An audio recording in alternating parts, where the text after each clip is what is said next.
ಕೊಲೆ ಆರೋಪಿ ದರ್ಶನ್ ಜಾಮೀನು ಭವಿಷ್ಯ ಹೈಕೋರ್ಟ್ ಕಟಕಟೆಯಲ್ಲಿದೆ. ಈಗಾಗಲೇ ಹಿರಿಯ ವಕೀಲ ಸಿವಿ ನಾಗೇಶ್ ಪ್ರಬಲ ವಾದ ಮಂಡಿಸಿದ್ದಾರೆ.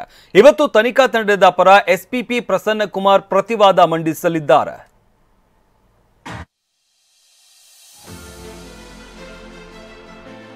ಸರ್ಜರಿ ಕಾರಣ ಕೊಟ್ಟು ದರ್ಶನ್ ಹೊರಬಂದು 4 ವಾರಗಳು ಕಳೆದಿವೆ. ಸರ್ಜರಿ ವಿಷಯವನ್ನೇ ಪ್ರಸ್ತಾಪಿಸದೆ ಪ್ರಾಸಿಕ್ಯೂಷನ್ ಲೋಪಗಳನ್ನು ಎತ್ತಿ ತೋರಿಸುವ ಮೂಲಕ ವಕೀಲ ಸಿವಿ ನಾಗೇಶ್ ಜಾಮೀನು ಪಡೆಯುವುದಕ್ಕೆ ಯತ್ನಿಸಿದರು. ಚಾರ್ಜ್ ಶೀಟ್ ವಿಚಾರಗಳನ್ನೇ ಮುಂದಿಟ್ಟು ವಾದ ಮಂಡಿಸಿದರು. 6 ಜನರನ್ನ ಪ್ರತ್ಯಕ್ಷದರ್ಶಿಗಳೆಂದು ಪ್ರಾಸಿಕ್ಯೂಷನ್ ಅವರು ಹೆಸರಿಸಿದ್ದಾರೆ. ಇವರಲ್ಲಿ 4 ಜನರು ದರ್ಶನ್ ಹಲ್ಲೆ ಮಾಡಿದ್ದನ್ನ ನೋಡಿಲ್ಲ. ಪ್ರತ್ಯಕ್ಷ ಸಾಕ್ಷಿ ಪುನೀತ್ ಹೇಳಿಕೆ ದಾಖಲಿಸಲು 12 ದಿನ ವಿಳಂಬ ಮಾಡಲಾಗಿದೆ. 3 ದಿನ ವಿಳಂಬವಾಗಿ ಪ್ರತ್ಯಕ್ಷ ಸಾಕ್ಷಿಯ ಹೇಳಿಕೆ ಪಡೆದಿದ್ದಕ್ಕೆ ಸುಪ್ರೀಂ ಕೋರ್ಟ್ ಜಾಮೀನು ನೀಡಿದ ಉದಾಹರಣೆಗಳಿವೆ. ಇವೆಲ್ಲವೂ ಟ್ರಯಲ್ನಲ್ಲಿ ಸಾಬೀತಾಗಬೇಕಿರುವ ವಿಚಾರಗಳು.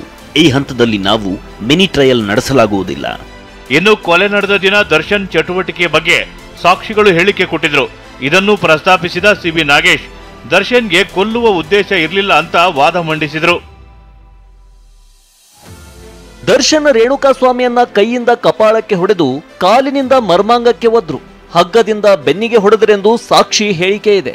ರೇಣುಕಾಸ್ವಾಮಿ ಊಟ ತಂದುಕೊಡಿ, ನೀರು ತಂದುಕೊಡಿ, ಪೊಲೀಸರ ಮುಂದೆ ಕರೆದೊಯ್ದು ಹಾಜರುಪಡಿಸಿ ಅವನ ವಿಡಿಯೋ ಮಾಡಿಕೊಳ್ಳಿ ಎಂದೆಲ್ಲ ದರ್ಶನ್ ಹೇಳಿದ್ದಾನೆಂದು ಸಾಕ್ಷಿಗಳ ಹೇಳಿಕೆಗಳಲ್ಲಿದೆ. ಕೊಲೆ ಉದ್ದೇಶವಿದ್ರೆ ಹೀಗೆಲ್ಲ ಹೇಳಲು ಸಾಧ್ಯವಿತ್ತೆ. ತನಿಖೆಯಲ್ಲಿ ಹಲವು ಲೋಪದೋಷಗಳು ಇರೋದ್ರಿಂದ ದರ್ಶನ್ಗೆ ಜಾಮೀನು ನೀಡಬೇಕು. ಹೀಗೆ ಸಿವಿ ನಾಗೇಶ್ ವಾದ ಮಂಡಿಸುತ್ತಿದ್ದಂತೆ ಜಡ್ಜ್ ದರ್ಶನ್ ಆರೋಗ್ಯ ಸ್ಥಿತಿ ಬಗ್ಗೆ ಪ್ರಶ್ನಿಸಿದ್ರು. ವೈದ್ಯರು ತುರ್ತು ಸರ್ಜರಿಯ ಅಗತ್ಯವೆಂದು ವರದಿ ನೀಡಿದ್ದರಲ್ಲವೇ ಅಂತಾನೂ ಕೇಳಿದ್ರು.